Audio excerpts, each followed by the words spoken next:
seriously in support of the scientific knowledge, and at the same time are leading their flocks from a viewpoint of doctrine or theology. This, I think, really helps people deal with make this sort of accommodation. When you see the theater on CNN at night, I don't think that's helping anybody. I don't think it changes anybody's minds. Maybe I think I've got pretty much your issue. Let me maybe add to what Sean said there, because I agree with everything he said. In terms of just compatibility with belief in God and evolution, couple statements. First of all, I deeply believe that truth is one, and that you can never have, and I believe that evolutionary theory is so well-founded that I accept it as true. Now, that, for me, a priori, that means that is not going to conflict with my belief in God. That also means, though, that I cannot understand God as some sort of puppeteer that just pulls all the strings and everything goes exactly in one particular way, and that there's no freedom or no choice or no randomness. The greatest Catholic theologian ever was St. Thomas Aquinas, who literally and explicitly said that there are many things in this world that occur by chance, and he did not see that as at all incompatible with his understanding of divine providence and God's overall guidance. I believe, and this is an image that some of you have probably heard before, that if somehow you understood the history of the universe is on a tape and you rewound it and then played it again, would it come out in exactly the same way? I don't think so. I think it was Michael who pointed out that, that 65 million years ago, if a meteor hadn't by chance hit the Earth, we might not be here today. But I do believe myself, and I can't prove it, but there are good scientists who hold it, that there seems to be enough in just the structure, the intelligible structure of the universe and what we call natural laws, that there is a certain drive towards the rise of intelligence. So whether Homo sapiens would have occurred again, I don't know, but I think there would have been intelligent life myself. Can I just add one final thing here? One of the big issues that Christians always wrestle with is, what does it mean to say that God is eternal?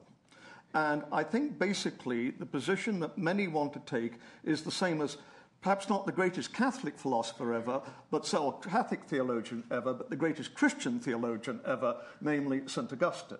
And St. Augustine said his solution is that God is not in time. You shouldn't think of God as being very, very old and he's going to go on living forevermore. It's rather like God, where does a circle begin and end? God is eternal. Now, that means you cannot think then of God one day waking up and saying, oh, I think I'll create the earth. Oh, I'll do it tomorrow. Boom. Oh, my gosh, now what shall I do tomorrow, for a follow-up? God doesn't work that way. For God, the idea of creation, the act of creation, and the completion of creation are as one.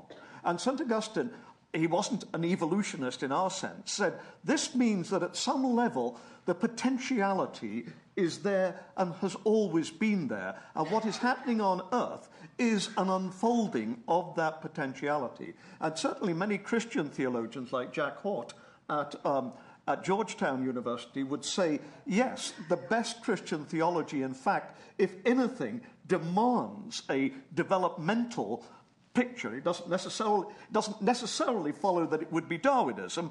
That's for these people to do. It's not, the theologians aren't going to tell you how exactly the science works, but they would say that their theology, which comes from this very basic question about what does it mean to say God is eternal, mean. So do recognize that there are major theological and philosophical reasons why evolution ought to be welcomed by believers.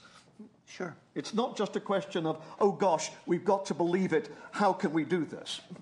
I'm going to go to the upper deck here in turquoise. Dr. Ruse mentioned briefly the issue of survival of the fittest and how that deals with issues of morality. Could you expand on that? What's that? Did you not hear the question? Yeah, no, not really. Survival of the fittest. You touched upon. I think you were talking about things like pain and suffering and things like that, and right. Morality. Well, okay. Well, I'm not sure that pain and suffering are necessarily the same as morality, but I mean, first of all, don't forget that whether you're a Darwinian or not, you're going to have to face up to the issue of pain and suffering. Even if you say, I think everything was created yesterday, you've still got the problem of pain and suffering today. So this is not something which is specifically an evolutionist problem or something that evolution uniquely introduces into the what shall I say, the pot. Already Christians have many sort of, what shall we say, counter moves that they would make. I mean, the most famous